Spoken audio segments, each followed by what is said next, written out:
Welcome to Clone Tips. My name's David, and today we'll share a few pointers on how you can best use your tech gadgets, including phones, computers, tablets, watches, and more. After this episode, we hope you'll be a little more tech savvy and maybe save some money too.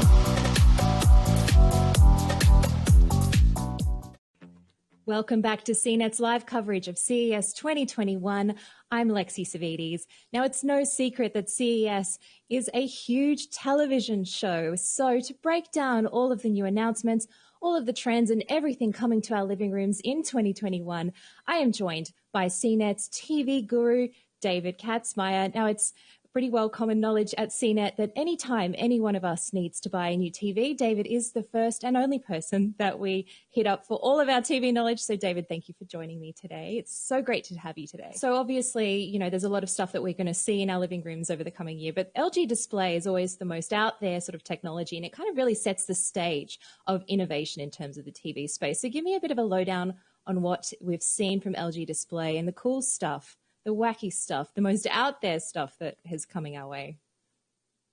So this is transparent OLED. This is a TV you can see through. So they're saying this year that they've got the transparency up from 10% to 40%, so you can see through it even more. The coolest concepts include this sushi bar, you know, where you have this partition with the menu and even TV shows there. And it separates, the chef from the customers, which is great in our pandemic era. And there's even a little touchscreen along the bottom so you can order your stuff without, getting fingerprints all over that big transparent OLED. Again, they've done a lot of these types of displays in the past. These are not TVs that you can buy now, but it just shows us what the technology is capable of. Here we got a subway platform or a subway window. So behind there's a simulated scene. You can imagine riding on a train and seeing, instead of, what's going on or overlaid over what's going on, the weather, some tour guide information, route stuff, to gouge you along on your subway trip. So pretty cool that they showed us this stuff and gave us this sneak peek from their labs there in Korea. I always remember walking around the LG display booth with you, and it was always really mind-blowing stuff. We started off with kind of like curved, bendable displays. There's sort of airplane concepts, and now even now there's a TV in my bed. I mean, this is like the most perfect thing for the pandemic. Honestly, we're spending so much time in bed and so much time in our living rooms. I want this in my house. Now, this is like, we're not going to be able to buy this anytime soon, right? This is just up in the sky at the moment. Or can I buy it? Fingers crossed. Who knows? They could announce it next week, but I doubt it. I mean, this is crazy because they have two TVs here. You can see through the TV at the foot of your bed, and it raises and lowers and looks really cool. Then you got your regular TV on the wall for when that thing's hidden. So really doubling down here on this concept. But yeah, it's the kind of thing that you don't see every day. I love it. Look, I'm just going to have some wishful thinking that it's going to come to reality sometime soon. So I guess it's time to bring it back to the stuff that we're actually going to be able to buy this year, seeing as we are spending so much time at home. Give me a lowdown on kind of some of the big overarching trends that you're seeing in the TV space this year. Yeah, so the biggest trend, is size. We'll start there because, again, TVs just keep getting bigger. They keep getting less expensive. Massive growth, especially in TVs larger than 75 inches this year. But the other big thing that's going on is kind of a brightness arms race. So, I track picture quality. I compare TVs pretty closely in my lab here, and they just keep getting brighter and brighter. And it's really to help with HDR. That's the big thing. High dynamic range content is coming from a lot of different sources this year. Again, with the new game consoles, PlayStation 5, Xbox Series X and S, all those things, they do HDR. And so people are starting to get a lot more of this really bright content in their homes. So the TV manufacturers are trying to one-up one another by having the brightest televisions. Yeah, it really does seem like there's so much competition in that space. And because I guess we've kind of reached the limit of a couple of other things too, which we'll talk about in a little bit in terms of improvements. But I do want to talk a little bit about the Samsung range that was announced. So walk me through kind of what you saw, because you actually got to go and see these in person, which was, I guess, a bit of a rarity in this day and age. It kind of seems weird that we would always go and see these TVs in person, but the past year it's been very difficult. So you actually saw these in the flesh. Tell me what we're seeing on the screen now. Some QLEDs. What's new from Samsung there? So yeah, you're right, Lexi. It was really cool. Samsung, went through the effort to, put together a whole studio here that we could go into. You see, I got my mask on there. That was a Neo QLED super bright television. And I'm walking over here to a TV where they're demoing more of their game features. I mentioned that earlier. They've added a new screen to the television, pops up here. It shows you all the different features that are on these new consoles, like 120 frames per second, HDR, which we mentioned, variable refresh rate. Before it was kind of a mystery whether this stuff was actually engaged. You had to go in a bunch of different menus to find it. It's nice that Samsung is showing people that bought these new consoles whether these features are actually active here in one easy to see screen. LG did something similar, I'll mention, on their 2021 TVs as well. So, again, gaming is a huge focus for these TV makers this year.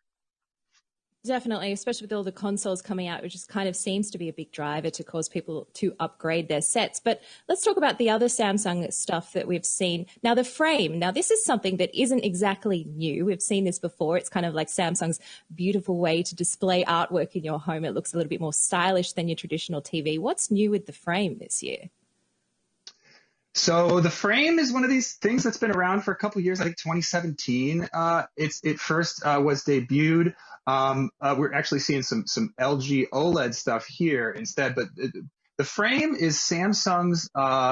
It's like their art piece, basically. The idea is you hang it on the wall, and it looks a lot like a picture. In fact, there's this library of content that you can get on the frame that is actual art from around the world, from various museums and things like that. Here we go. And this, so you can see you can actually put a bezel around the edge, custom edge around the frame to make it look like you can frame the frame, essentially, and make it blend even more into your decor. So the idea is it's off generally, but it's showing art instead of being a big black rectangle. And then, of course, you can fire it up and have regular television be displayed on there. So new for 2021, they didn't really do too much different. What they did is they made it thinner. So it really hugs the wall, and I think it's a little over 20 millimeters thick. So really similar to what a standard picture frame or other wall art is, and makes it blend in even more. All right. Well, let's switch to LG now, because I know that was another big announcement of the show. Now, it's kind of I guess there's two technologies that it's OLED versus QLED or QNED. Now, this is the confusing one for me. There's a lot of acronyms being thrown around, especially this year, QLED, QNED. Anyway, let's talk about LG first, and then we'll dive into what the acronyms all mean. OLEDs. LG is known for its exceptional OLED picture quality, but it seems like, what else can they do? It's already so good. What are the updates going to be like this year? So they've added a new word, Evo, to their OLED TV lineup. So the idea there is it's brighter. As I mentioned before, these guys are in an arms race, and OLED TVs are traditionally dimmer than a lot of the other models on the market that use LCD technology. So at the high end of the market, they're saying these OLED TVs are brighter than they were before. That can help with HDR, that can help with gaming, can help with bright rooms. If you put one of these TVs in a room with a lot of windows, makes the picture look better. So that extra brightness is actually the first real innovation we've seen on these OLED panels. They've been so good for so long, but they've been really similar from year to year. This is the first time, well, to coin a phrase, use an evolution of the OLED panel. So LG's not the only one. Sony also announced this. So it really should help them compete, again, at the very high end of the market. I don't know about you. These TVs are super expensive anyway. I don't know if it's going to be worth it for most people to invest in this brighter OLED technology. I hope it trickles down a little bit. There are others also adding this stand you said briefly to make it look a little bit more like a picture here. But their televisions also include, and I totally forgive you, Lexi, for being confused about this QNED, QLED thing that they announced, because oh my gosh, I couldn't believe it when they first told us in the press that they were calling their TVs QNED. For the uninitiated, Samsung sells QLED TVs. They've been doing it for a while. TCL also does. So LG decided for some reason that is totally able to call their new 2021 LCD TVs QNED, QNED, not a misprint, not a typo. So That's so confusing. I honestly, the first time that I saw your piece on that, your subheading for that article was that is not a typo. This is actually what it's called. So, what is the technology difference there between QNED and QLED? Like, it's very similar, right? It's just a different name to wrap it all up. It's yes. Oh my gosh. I don't want to go too far down the QNED rabbit hole. But they're saying that it uses a new backlight system called mini LED. So that's actually important because, again, we're talking about brightness before. These mini LEDs, they can pack more behind the screen, which of course can make them brighter. So just imagine a whole bunch of tiny little light bulbs. Now they're smaller behind the screen, and now they're packed more tightly, so they can increase the precision. Samsung's Neo QLED from before has that mini LED technology, and another company, TCL, was actually the first with mini LED. So those guys have been rolling it out for all through last year, and even in 2019 they had mini LEDs. So that technology, from my perspective, is really cool. It does improve picture quality. And of course, TCL is well known for their inexpensive televisions. So they're kind of forcing these other guys to play catch up on the mini LED side. Well, I'm glad you brought up TCL because that is what I do want to talk to you about now in terms of, they're climbing up the ranks in terms of market share. The 6 Series, which is one of your favorite TVs from last year, I know that. And so TCL obviously is, becoming really big in the market. So what is their big push this year? It's all about the 8K, right? There it is, the 8K. So 8K resolution, again, it's 4 times the number of pixels as a 4K TV. Extra sharpness, that's the top line info that these guys want you to know. What they don't want you to know is that there really isn't any 8K content right now. Like literally, there's almost nothing you can watch. A couple videos on YouTube and Vimeo.